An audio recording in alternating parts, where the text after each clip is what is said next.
everybody. This is Steven from the 2040 podcast. Podcast here to try to show you what our perspective are, what we learned in our 20s, now being in the 40s, trying to give back. I'm going to be hosting episode 12 today.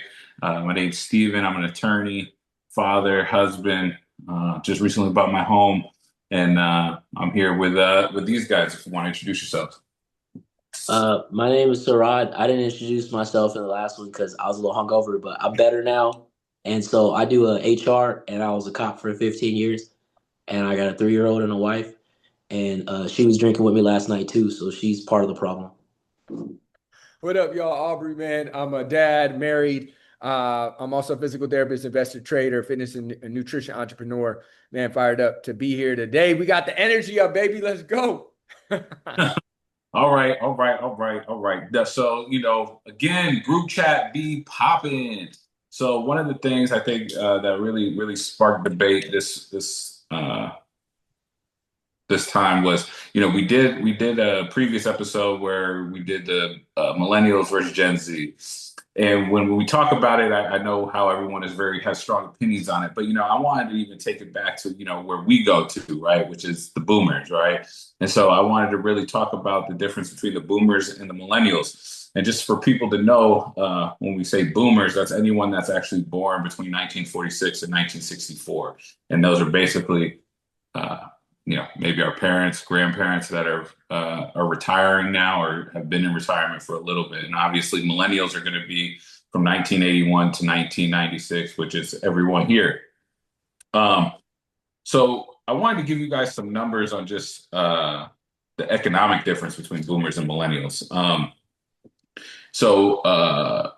When we're talking about from the 1970s to 1980s in this part of the boomers, and then for millennials, we're talking about the 2000 and 2020s. And so for the cost of living, the median home price for boomers was $25,000. And for millennials, it was $400,000 plus dollars. College tuition on a public annual basis, boomers usually paid $400 to $800, while millennials were paying $10,000 to $25,000. Gas prices for boomers were 30 cents to 90 cents, and for millennials it was anywhere between $3.50 and $5. Healthcare for boomers back in the day were much lower out-of-pocket costs. Now for millennials, it's higher insurance premiums plus out-of-pocket expenses. And for childcare, which is annual full-time, boomers rarely had to outsource that because it often had a family role that someone would take care of the child. Obviously, it was usually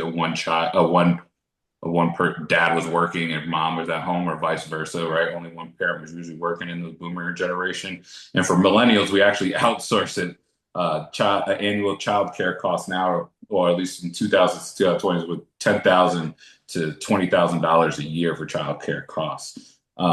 And so some of the key points is millennials face significantly higher costs in housing, education, and healthcare than boomers did at the same age, often outpacing wage growth. So when you hear those numbers and you hear those statistics, what are you guys' thoughts on the boomers versus millennials?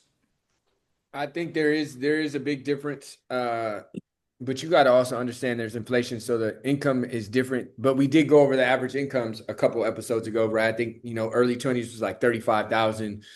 Then like later 30s, it got to like 45 and 55. So it's not crazy amount high. I think what's changed also is American consumerism has driven people to consume a lot more, which drives the cost of living up. So you got, I need the house, I need the car, I need the 2 cars, right? I need to have my own apartment. I need to, live in the big city. I need to go on the vacation, get the clothes and get the shoes.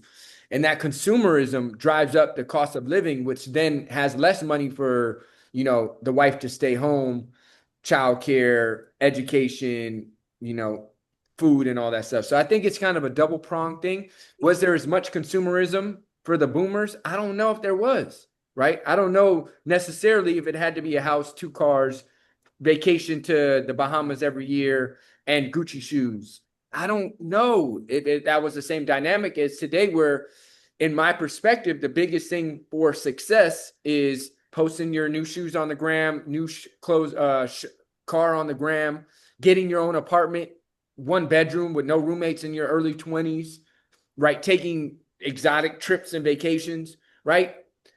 I feel like also the goalpost is moved, which we as humans tend to do. So I think it's kind of two-pronged, where the cost has gone up, but also the things we're going for has gone up in cost and tend to be normalized. Yeah, I think one of the things in the group chat that struck another nerve after we were, and first off, I didn't even get in the group chat until this week, so don't try to call me out like I be typing all the time. Like, dog, this was like the one time I typed. So if you're gonna call me out, I'll stop typing, dog. I don't need to talk to you on the. No, I'm joking. But one thing that struck a chord was because you said, yo, we're acting like we didn't get assistance in one form or fashion or something like that, and I was like, dog, that's not what we debate here. That's not what we're talking about. Me being lucky that I was able to, my mom was able to take me, who spent 30 years in the military, was able to take me to Best Buy or Office Depot and get me a laptop, a printer, and like whatever I needed, toward the end of college to make it more convenient for me. Those things, yeah, that's great. She set herself up to help me, and obviously helped me even more in life when I when I bought a Beamer, which I shouldn't have leased. And she was like, "Do you want me to help you get out the Beamer?" Right? I'm not saying that those aren't things that may have happened. What I want people to understand, and what I want, and what I was telling Stephen when I wrote this long text for this argument, was I don't want the excuses to continue to linger because of inflation, because of the price of gas, because of the price of groceries. Like, you can sit there and complain about it, but you can also make good decisions while complaining, and that's all I care about. I had ample opportunity to make better decisions, but I wasn't educated enough, right? We didn't have a lot of podcasts. We didn't have a lot of Google and stuff like that we knew what we know now, which is I damn near search everything. But we didn't have that education to make the right decisions. So if you're still going through problems and you're making the right decisions, that's when I'll rock with you and I'll be like, all right, cool. Like, I mean, not that I could solve that problem for that person. Well, I probably could, because I would say maybe California is not for you. Maybe Miami's not for you. That's what I would tell that person. But to just assume that, everybody's in these rock hard times and stuff because gas is so high and all that, I'm like, no, it goes to what Aubrey just talked about. It's like, make sure you're not trying to buy the fanciest of the fanciest. Make sure you're rocking Temu shoes. Make sure that you have roommates. There's things that you can do that I believe a 26, 27-year-old, it's okay. So that by the time you're 31, 32, you're set up for better success. And I think when I was looking at these numbers, I think one of the main things that really stuck out to me was the median home price, which was they were $25,000 back in the day, and I get it. Interest rates were probably at like 17% during that time, but at the same time, $400,000, even if you got it at 2.5%, it's still way more. And I think the next part of this, when we get to income and wages for what it is, I think it actually goes to what Pep was talking about. I'm sorry, can you clarify something? When you say $400,000, like what type of person are you describing should be able to buy that? Just so we're on the same page. Are you talking about a 25-year-old or a 35-year-old?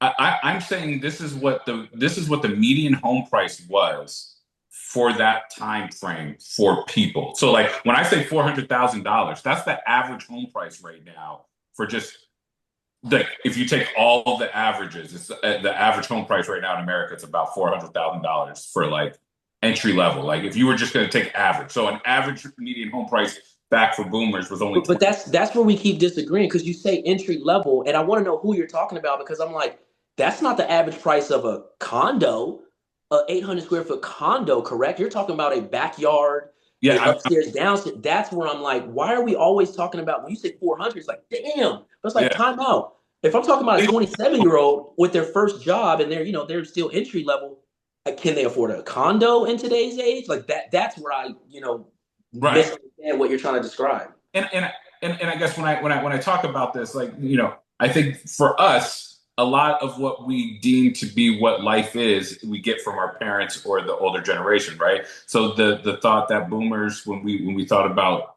they would have a home, they'd have an automobile, they'd have a couple kids, they go to work, they get gas, they go on vacations, like just that old timey American life of the 1970s, of what the house with the picket fence, right? That we all the aspiration of American life, right? Is that at least that's what my take is when we think about it, and why I wanted to do this topic was just to think, what I got my value from when growing up on what I wanted to do and wanted to be and how I wanted to live my life was usually dictated by what I saw of the previous generation and what they deemed to feel value in life, which was having a family, owning a home, going on vacations, and doing these things. So that's why I just wanted to talk about just those average. But yes, I am talking about single family homes when I talk about the average uh, median home price. So,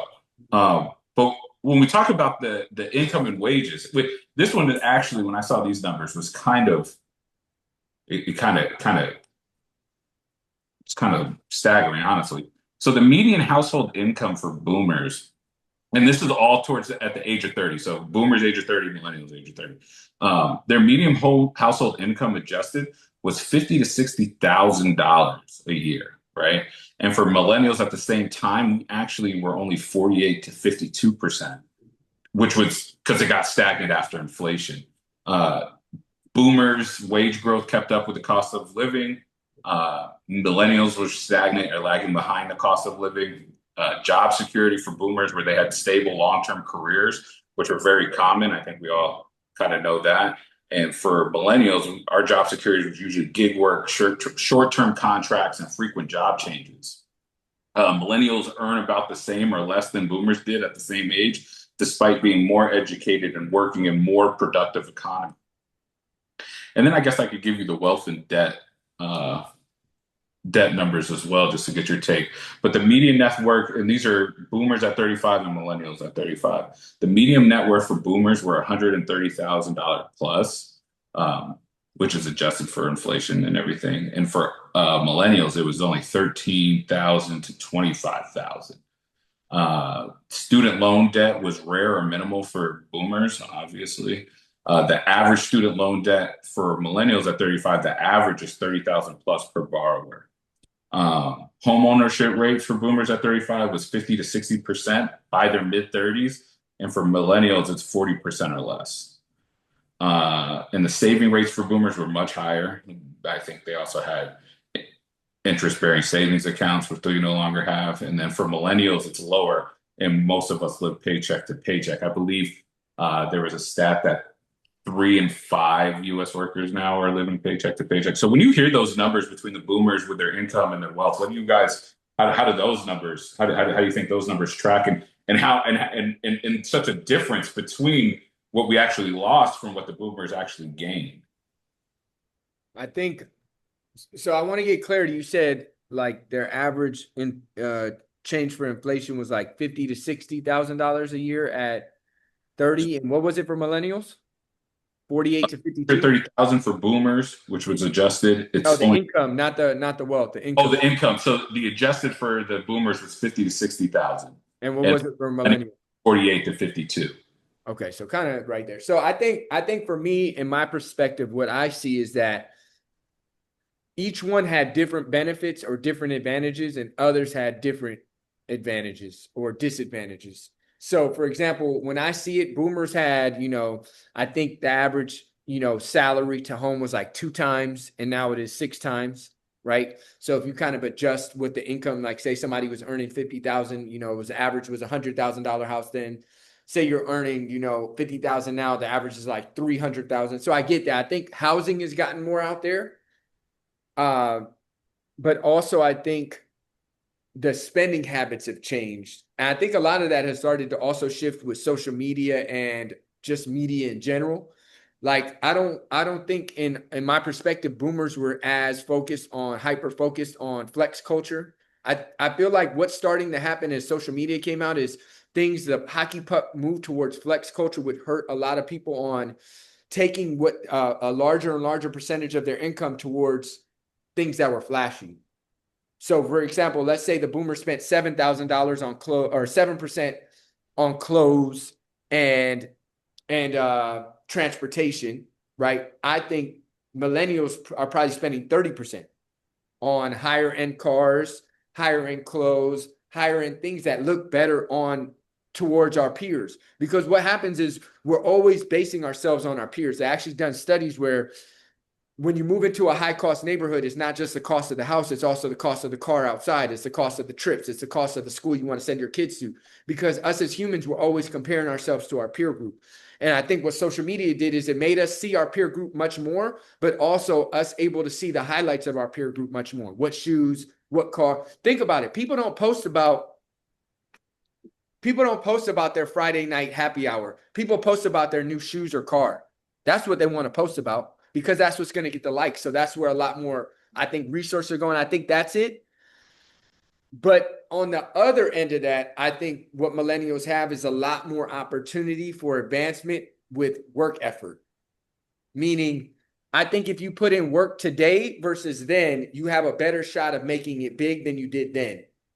Especially the color of your skin, your background, your location.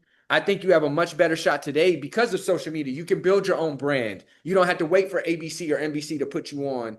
You don't have to wait to build your own business as hard as it was back then. Because you can use the internet and you can use Shopify and you can use PayPal. So I think it's kind of a double-edged sword. Things are more, but I think we also have the opportunity for more when I compare. So that's, I think, for me. Yeah, like I said, those numbers, I think, with the lack of education, mean more than somebody like myself who feels like I would be able to manage that. You know, if you told me, hey, you know, your mom had this situation, but you're going to have this situation, with that new situation, I feel like I can manage that. One thing that I mentioned in the group chat, you call it a depreciating asset, which is true, but it was missing the point of the ownership. You know, it's like if you're only making 50,000 and you really want to stay in LA County or San Diego County or one of these expensive California cities, because God forbid you go to Nevada and you go to the outskirts of Vegas or Scottsdale or something like that. But, you know, like I said, we don't talk about the 700, 650 square foot condo enough. Everything is median price home. Like everybody's not going to start off with a backyard. Everybody's not going to start off with a driveway. Um, the manufactured home that I brought up in previous episodes, when I looked up those prices, the number you just said, Aubrey, is exactly what it is. So you make 50,000, but in 100,000 in for a boomer, let's just say 88 was able to buy an actual house. Okay, cool, but you can still get ownership and get some equity in something that's gonna be able to help you in the future. Because even if it's depreciating, you still own it. And if you really manage your money and you're not being flashy and you don't have two cars outside of your trailer park, you know, your manufactured home could be paid off. How much money can you save that you got a place to eat, sleep, shower, invite friends over, and hang out from 26 to 29 that's paid off? You know, so it's like to me, it's like that dream just has to be adjusted. So to get where some of these boomers were able to just jump to, yeah, maybe we can't jump there anymore. But I don't want to switch either because damn, Aubrey, you hit it on the money talking about, you know, the racism that a lot of them had to deal with in 81 or 79 that we don't have to deal with. And then God forbid, like I just like that, the fact that you're in another state, and we can sit here and have a podcast and hang out with our friends thousands of miles away. The advantages that we have today, I wouldn't change. And so the gas and all that stuff, it just doesn't bother me as much because to me, at least the mistakes I made, I know I didn't have to be in these tough times that some of these millennials and younger are in. If decisions were made differently by knowing the landscape. But that goes back to the education that's not being taught to us either. How to manage your credit, how to be in tune with the markets, and but in real estate, and just understanding that, yeah, you just can't jump to the white picket fence at 26. And maybe your parents could, but you can at 33, which is better than, I bet if we look at the numbers, it's going to say a lot of people past 40 are still renting. And, you know, we've all been in apartment complexes. I saw a bunch of people. I'm like, damn, they're like 55 years old. They still don't own. They never made the adjustment in life to get there. And they probably could have started by getting a manufactured home or a tiny condo where, you don't have all the space you want and whatnot. And I think also to piggyback on that is you got to remember, right? Boomers, we're talking about this median home, 25. I saw the house my mom and my dad bought. They bought it for 44,000, I think, in North Carolina, where I was born, Jacksonville, outskirts of the Marine Corps base. I went back. That thing was terrible. 2-bedroom house, I think 1 bath, about the size of my front yard. Very, like, you got to remember, these houses, it might say a house, but we're thinking in the median house nice now, 3 bedrooms, 2.5 bath, garage. These $25,000 to $35,000 houses were nasty. They were small. They probably didn't have a garage, right? There were no driveway. You just pulled up. They weren't what we think about in a median house now, because if you got those $25,000 houses now, they are out there, like Sirod said, and they're not that much. They're probably 150. That house now was 44,000. I think my parents bought it for. I think it was like 80 to 90,000 now. I In went North up to it. I Carolina. saw it on Zillow. In North Carolina, yeah. So you got to also remember, then we're comparing apples to oranges a little bit, because people's idea of a house has changed. Whereas if you're thinking about, boomers, their idea of a house was very different. It wasn't the houses that you see on TV listings and all that. It wasn't that at all. So that's, I think, something to remember too. And that is true, right? Like, they didn't have basements. A lot of them were sectioned off. The bathrooms were smaller, right? Because of how The rooms were smaller, super tiny. smaller. Everything was just small. And they lived, which I think is a good thing, right? Like, that minimal footprint on all that is a good thing. But, especially people like, I think, especially you could probably see, Sirod, when you're in California, some of those people that bought those 1960s, 1970s bungalows in California and have lived there. And it's not so much that the house, right? In California, it's more of the land that's really expensive. The house on it is, if you have a nice house, yeah, it'll raise the value of the, but a lot of it is people buy these properties, smack down whatever's on it, and then just rebuild on the land itself. Like, that's one thing that especially being out here in North Dakota, that I've seen is land ownership, right? Out here is farmland. They don't build more farmland. You have to get that inherited to you, or sell it, or buy it as is. And nothing goes up more than land value, because that is a finite resource. There's only so much land you can own in the United States, right? And so, and the reason I also bring this up is another thing we talked about was, here's a stat, right? Baby boomers control over 50% of all US household wealth, and it's estimated to be around $82 trillion. Gen X has approximately 42 trillion, or 28%, and millennials have amassed 16 trillion, or about 10% of the national wealth. And one of the things that I think we have started talking about retirement, right? And what that life looks like. And I know another thing we talked about was estate planning, right? Wills and trusts, and doing those things. But I think what we in a lot of economists have talked about how the transfer of wealth from the baby boomers to the next generation is going to be the biggest in the history of this country, and a lot of people are planning on inheritance as a form of either retirement or a means to escape whatever their financial burdens are now, which is understandable. But the issue I think a lot of people aren't really talking about is how the government does Medicaid estate recovery, right? Which, when the boomer population, they're the elderly population, their healthcare costs are the most, and a lot of them are starting to live in retirement homes, right? And what does that also entail when a person goes into a retirement home, and they're on Medicaid, and how the government then gets back that money that they're paying for them to be in a retirement home is usually when they pass away. They look at their estate, they look how much they paid, and they take that off of the top before anyone gets the inheritance, right? On top of when they give you the inheritance, they're going to tax you on that inheritance. And I think one thing that has really bothered me when it comes to the boomers is that aspect, right? Are we, the next generation, in a position to take care of our parents, to live in our home and provide that medical care for them? Or are they going to have to go into a home where they're going to need assisted living and do all those things? And then the cost of that. And so when you think about how much money is there in our retirement for what we're going to get, right? They say Social Security is probably going to end here in about 8 years. They're already starting to cut Medicaid. And we all know that those two programs, Medicaid, Medicare, and Social Security, are like $1.4 trillion of our tax expenses for the federal government.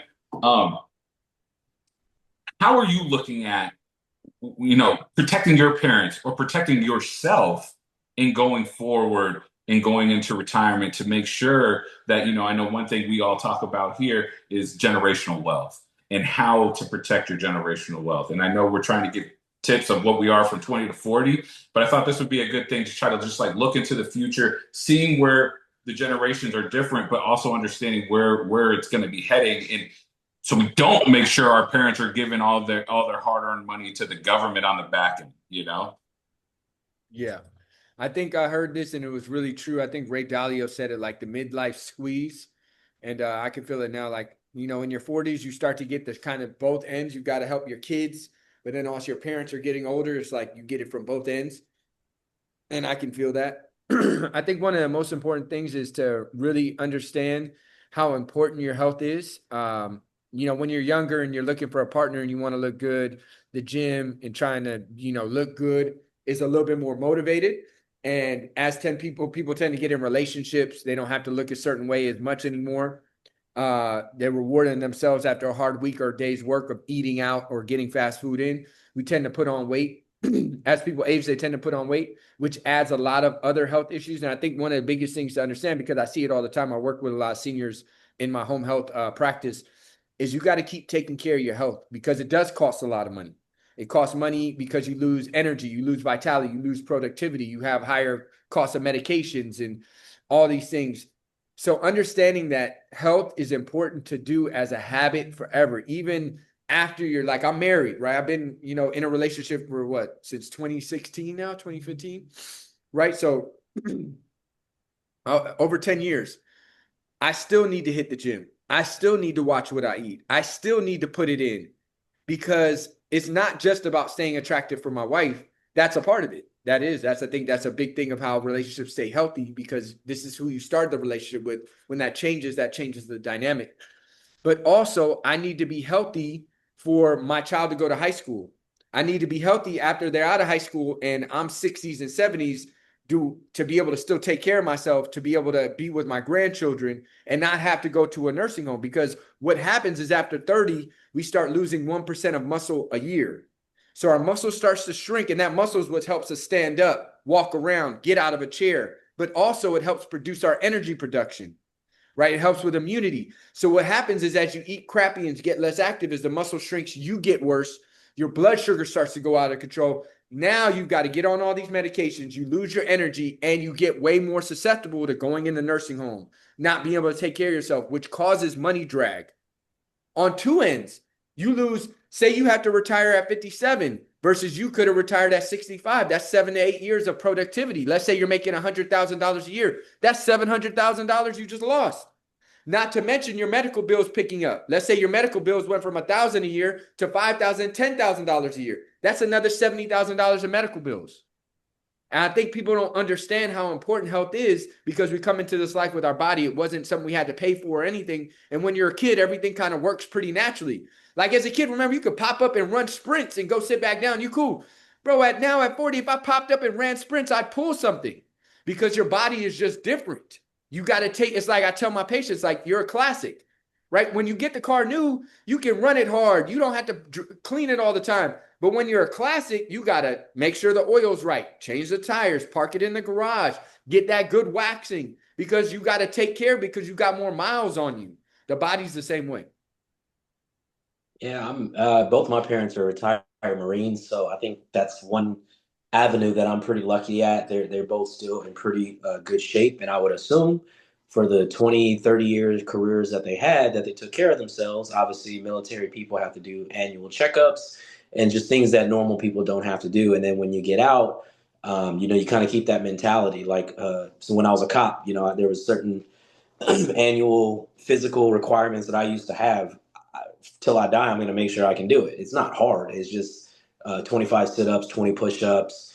We didn't have to do pull-ups, but I always want to make sure I can do at least 5 pull-ups. Those are just things that are embedded in me that I'll always do. Our kids being younger, because I did have my son at 37. That's one of the reasons why I did start eating better and working out because, I want to make sure I'm healthy for him. But in turn, I think that'll ultimately, hopefully, help us in the long term where you do see people who are in their like 80s and we got a neighbor over here and she looked old as hell, and that's awesome that she's not in a home or having to, be in assisted living. She can be in her actual house with her husband. So that's definitely something that, we don't talk about enough as a society. One of those secrets they're keeping from us because they want to take our money. But yeah, so for my parents, I don't think I have to worry about it too much. And I think, oh man, I had another point that I was going to talk about besides my parents, but I'll stop right there. Just to answer your question on that, for the most part, I think I should be okay uh, with not having to necessarily worry about my parents. And I know a lot of people do. Oh, that's what it was. I have a friend who has described a situation that is on the worst side, where the house is paid for in San Diego, so there's equity there, and she is retired and there's money there. But sadly, she can't really be in her house by herself, and that's a lot of pressure on her 40 at the time when it kind of started, 48-year-old son. So I couldn't imagine in 8 years where, like Aubrey, like you said, where I'm trying to take care of my son who's 8 years old, or he'll be 11, but then I have to go over to my mom's house and help her. And then you have assisted living, and they actually have the finances to take care of it. But then that elderly relative is like, no, I don't want to do that. And just that added stress in life. So far, I haven't had to deal with it, but I do know people who have, and it's something that should be talked about more and planned out, so that you can manage properly, just like with everything that we talk about in the podcast, anyways. And I think you're right. Like my mom, I saw my mom take care of my grandma as her health started to decline, and the stress. I think what Aubrey said about that middle age squeeze is, it is stressful. Like I think about it's just only natural to think about your parents. They're getting older, they're living on their own. Like how long can they do it for? And it's not I think a lot of time we talk about the physical, but a lot of it is mental, right? Like a lot of it is just mental acuity starting to slip, and they can't, they leave a stove on, or they're doing things that they just need. And for a person like for us, right? I just look at my job and what I have to do every day to try to take on, with the kids and the family and the job, and then to take on trying to care for someone else when I'm not medically qualified to take care of anybody, right? Like I can do what I can do, and just see that stress on my mom, on just making sure that my grandmother was good, even while she was trying to do her thing. It just always made me think, like, I never want to be a burden on anybody when I do my thing, right? Like when I'm getting old. And I think one thing people should really do is start looking at, wills, health directive, power of attorneys, even looking at trust, being able to put your money in places that the government can't either get it, or it comes at a low tax burden. And, each state is different. So you have to, go consult an attorney and look for that in your state.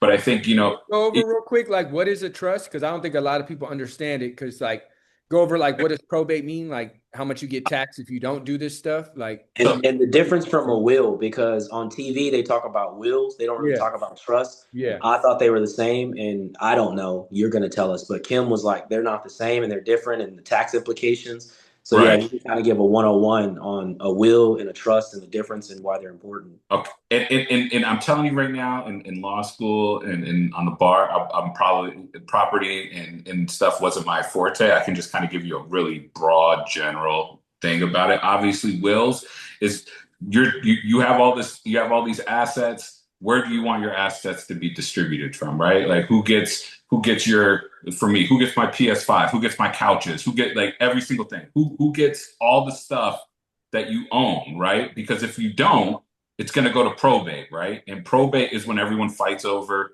who gets what in the household. And everything goes to probate. But if you have a will, the probate is a whole lot easier because your will dictates where stuff goes. Now, other things like life insurance policies and stuff, those aren't subjected to wills usually. None of this is legal advice. Just let me put that out there. None of this is legal advice. This is just my interpretation of it. But like on life insurance policies, you have beneficiaries, right? Think of a will as your assets beneficiary. Where do you want it to go?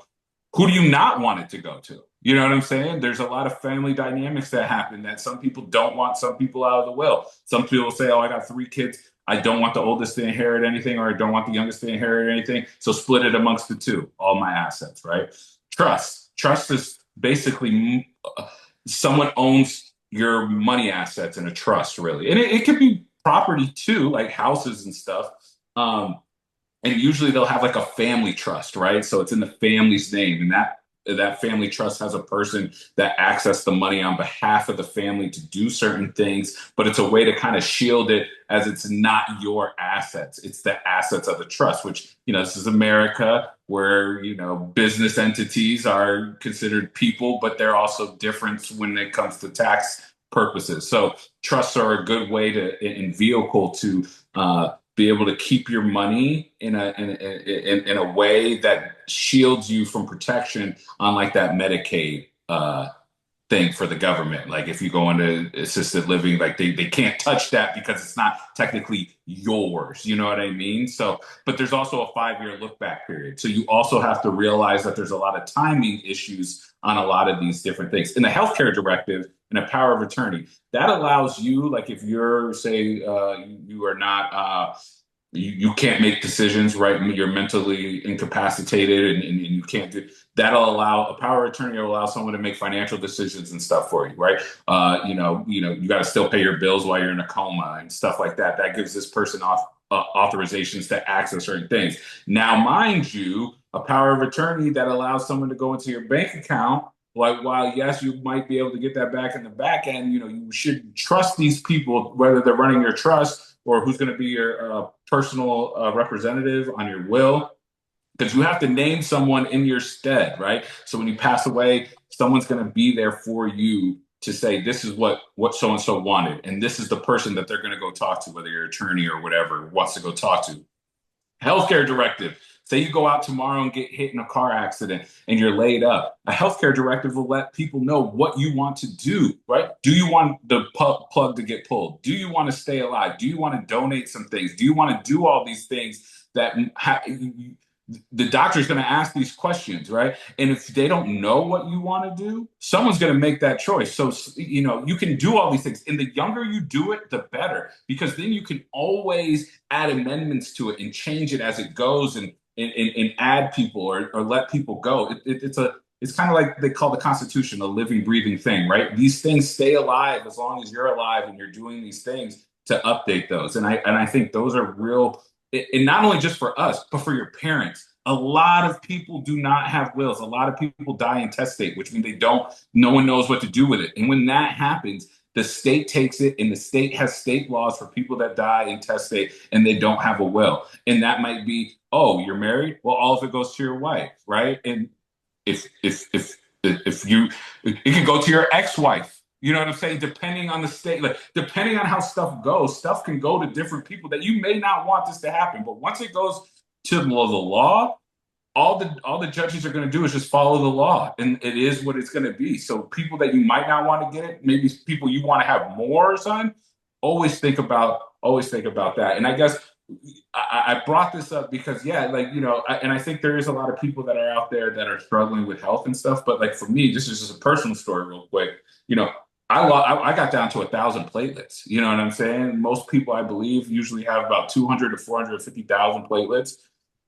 I got that to 1,000, and this just happened by sheer coincidence, right? Like, and I dealt with that, and I dealt with a blood clot afterwards due to the fact that I had low platelets for probably about 6 to 8 months, where I could have died, right?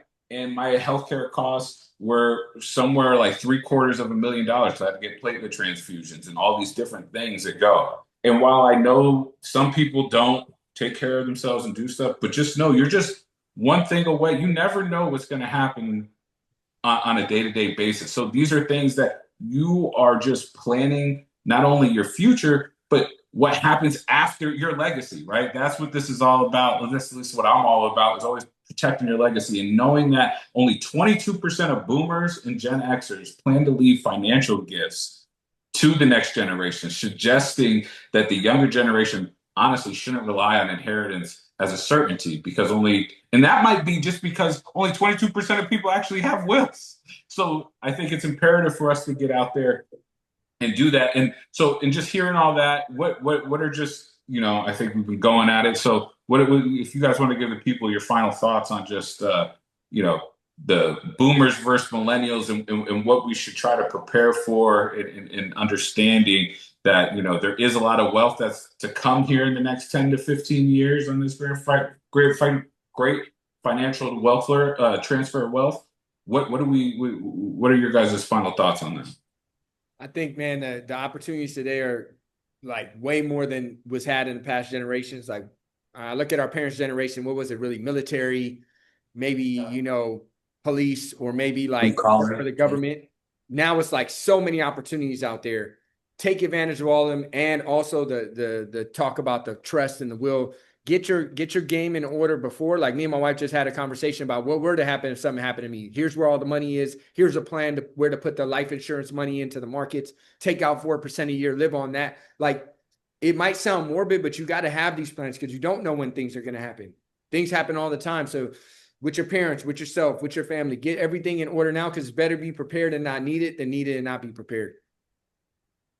Yeah, I'm leaving like a National Treasure, Nicolas Cage type, like fucking treasure map for my wife to find the money when I die. So it should be fun. It should really be fun. Hopefully someone doesn't find it for her. No, I think like we said earlier, just, don't sit back and make excuses. There's a lot of opportunity out there. Some of it we don't understand. Again, going back to the school debate, why we didn't learn about wills and trusts in school, things that are very important to your, adult life and post adult life. So just as best as you can, I don't know, Google, ChatGPT, what should I know as an adult? What are some things that are least common discussed? Because we're doing our best to kind of, broaden what we talk about.